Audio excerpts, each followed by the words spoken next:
You've probably seen the box before. It's referenced in dozens of science fiction shows, video games, and novels. The popular understanding of Schrödinger's cat goes like this. Inside a sealed container, there is a hypothetical cat that magically exists in a blurred state, being both alive and dead at the exact same time. But this popular understanding completely misses the point. The physicist who invented the scenario never believed a cat could physically exist in two states. In 1935, Erwin Schrödinger and Albert Einstein were trading letters, expressing mutual frustration with the emerging rules of quantum mechanics. They specifically disliked the concept of superposition, the idea that unobserved subatomic particles hover in all possible states simultaneously, only committing to a single reality when someone measures them. Rival physicists, led by Niels Bohr and Werner Heisenberg, were actively pushing this counterintuitive theory onto the wider scientific community. Schrödinger wanted to show how ridiculous their microscopic math became when applied to macroscopic objects. So he designed a thought experiment, a deliberate mockery where a large animal is subjected to subatomic rules. He created the cat-in-a-box scenario as a sarcastic joke to expose a fatal flaw in superposition. Instead, he accidentally handed his rivals the perfect tool to teach it. Inside Schrödinger's sealed box is a radioactive atom, a Geiger counter, poison, and a live cat. The atom has a 50-50 probability of decaying. If it decays, the cat dies. If not, it lives. This direct link forces the box into a joint superposition. This setup perfectly illustrates the measurement problem.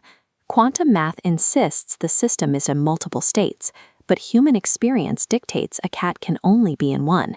At what exact moment does reality pick a side?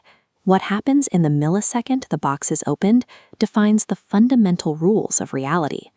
To figure out how it works, scientists usually rely on three different interpretations. The first is the Copenhagen interpretation, the classic view supported by Niels Bohr. Under Copenhagen, the cat remains purely a mathematical probability wave.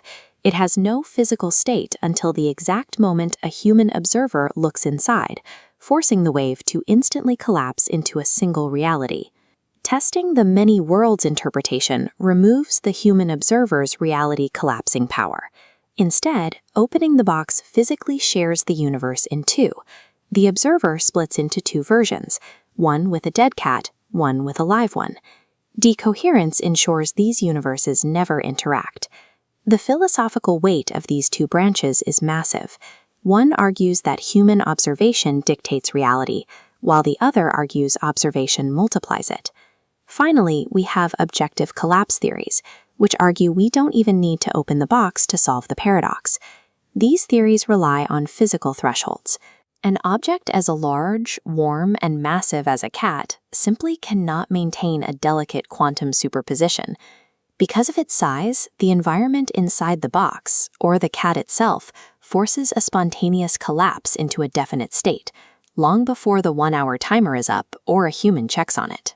Objective collapse theories solve the problem by suggesting the macroscopic world observes itself, actively preventing the bizarre rules of quantum mechanics from bleeding into our daily lives.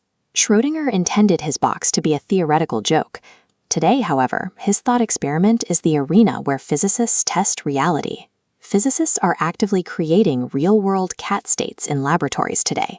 Using extreme conditions, like trapping beryllium ions or supercooling photons to near absolute zero, scientists can force objects into a mesoscopic superposition, holding them in multiple states at once. These lab-created cats provide the operational architecture for quantum computers, turning a 1935 punchline into the hardware of modern data processing. Schrödinger's cat sits at the exact boundary where the mathematical perfection of the subatomic world crashes into the physical reality of the human world. It remains our most enduring symbol of the unknown, proving that a physicist's attempt to mock the subatomic world ended up providing the blueprints for how we now calculate reality.